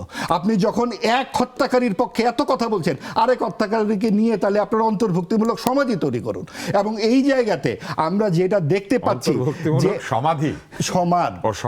অন্তর্ভুক্তিমূলক সমাজ তৈরি করার কারণে, না, অন্তর্ভুক্তিমূলক সমাজ করতে হলে তুষার ভাই, এটা হাসি ঠাট্টার ব্যাপার নয়। তাহলে আওয়ামী লীগকে আপনি 1 বছরের মধ্যে কেন 50 বছর কোথায় দেয় না? আমি এমনি হাসি না, 50 বছর কোথায়? এটা কি বলতেছেন? মানে 91 এর আগে তো দেন নাই অন্তত। কেন? আপনি কি বলতেছেন? 77 সালে জিয়াউর রহমান সেই সকল তাহলে জিয়াউর রহমান এটা কেন করছিল? বিএনপি কেন করলো? আমি তো জিয়াউর রহমানকে ডিফেন্ড করতে আসি নাই ভাই। বিএনপি করবে দেখে আপনারা করবেন নাকি? আপনারা বিএনপি যেই ভুল করেছে, আওয়ামী লীগ যেই ভুল করেছে, জামাত যেই ভুল করেছে, বামরা যেই ভুল করেছে, সেখান থেকে উঠে আসা নতুন বন্দোবস্তের দল। আমরা শুনলাম যে ভারতীয় আধিপত্যবাদ এবং নতুন রাজনৈতিক বন্দোবস্তের কথা। আমরা এনসিপির কাছ থেকে কি নতুন বন্দোবস্ত পেলাম? আমরা পেলাম যে জামাতের সঙ্গে বসে যাওয়া, আমরা পেলাম নারী বিদ্বেষী একটি দলের সাথে বসে যে এই 16ই জুলাই তুমি কে আমি কে রাজাকার রাজাকার কে বলেছে স্বৈরাচার স্বৈরাচার স্লোগান, সেই দুটো লাইন খসে গেল। এখন আমরা আর কে বলেছে স্বৈরাচার স্বৈরাচার শুনি না, আমরা শুনি যে দলের শীর্ষ আসনে নারী যেতে পারবে না। এটা আপনারা মানেন কি? এখানে আমরা শেষ করি, আমরা এবার একদম শেষে আসলে আসলে ব্যাপারটা কি আমার কাছে মনে হয়েছে ভাইয়ের মধ্যে একটা মানে ইন্টারনাল জামাত বিদ্বেষী অবস্থান আছে, এই জন্য উনি ফেয়ার জায়গা থেকে ভাবতে পারতেছেন না। উনার ব্যক্তিগত চিন্তাটা উনার ব্যক্তিগত চিন্তাটা উনি একটা দলের উপরে চাপাই দিতে পারেন না, উনার ব্যক্তিগত চিন্তাটা আরেকটা দলের উপরে চাপাই দিতে পারেন না। জামায়াত কি মনে করে না মনে করে এটা এনসিপির কাছে কোনো ব্যাপার না, তার দলীয় অবস্থান। কিন্তু না, এটা এনসিপির জায়গা থেকে না ভাই প্লিজ, এটা এনসিপির জায়গা থেকে এনসিপির দলীয় অবস্থান, এনসিপির মনে হয়েছে নির্বাচনী জোটে তার যাওয়া প্রয়োজন, এনসিপির মনে হয়েছে এই না ভাই এসব ফালতু কথা আপনি বলতে পারেন না। এই ধরনের ট্যাগিং রাজনীতি করে আওয়ামী লীগ অনেককে হত্যাযজ্ঞ গড়ে তুলছে। আপনি একটু আগে বলতেছেন যে আমরা ছাত্রলীগের তলে ছিলাম, হেলমেট ছিলাম, এখন আবার বলতেছেন না ভাই আমি বলি, এখন আবার বলতেছেন অধিকাংশ শিবির ছিলেন। তাহলে অধিকাংশ যদি শিবির আন্দোলন করে এই আন্দোলনের ক্রেডিট আপনি তাকে দেন। আবার আপনি আমাকে এটা বলেন, আমি সার্জিস আলম ভাই শেষ করে প্লিজ, আমি সার্জিস আলম 2017 সালে যেদিন ঢাকা বিশ্ববিদ্যালয়ে গেছি, ওই ঢাকা বিশ্ববিদ্যালয়কে যখন এইরকম ছাত্রলীগের আওয়ামী লীগের অধীনস্থ একটা ক্যাম্পাস বানায় রাখা হয়েছিল, আমাকে যখন গণরুমে প্রথম দিন গিয়ে উঠতে হইলো তখন আপনারা কথাই ছিলেন, যখন না কোনোদিনও না আপনি আমার কথা শুনে না শুনে আপনি বলতে পারেন না। আমাকে যখন গণরুমে থাকতে হইলো গেস্ট রুম না, আমারটা শুনতে হবে আপনার কথা সময় বলিনি। আমাকে যখন গণরুমে রাখছে, গেস্ট রুমে রাখছে, আমাকে যখন অত্যাচার করলো, নির্যাতন করলো, না শেষ করতে হবে ভাই। আপনি যখন পড়ছেন তখন এটা ছিল কিনা আমি জানি, আমি যখন পড়ছি আমারটা বলতেছি।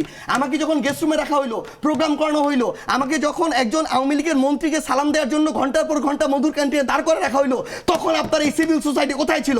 যখন ঢাকা বিশ্ববিদ্যালয়ের শিক্ষকরা এক একটা দালালের ভূমিকায় অবতীর্ণ হইলো, যখন আমাকে ওই ক্যাম্পাসে ওই নেতাদেরকে সালাম দিয়ে মাথা নোয়ায় চলতে হয়েছে 3 বছর, তখন আপনার এই সিভিল সোসাইটি আপনারা কোথায় ছিলেন?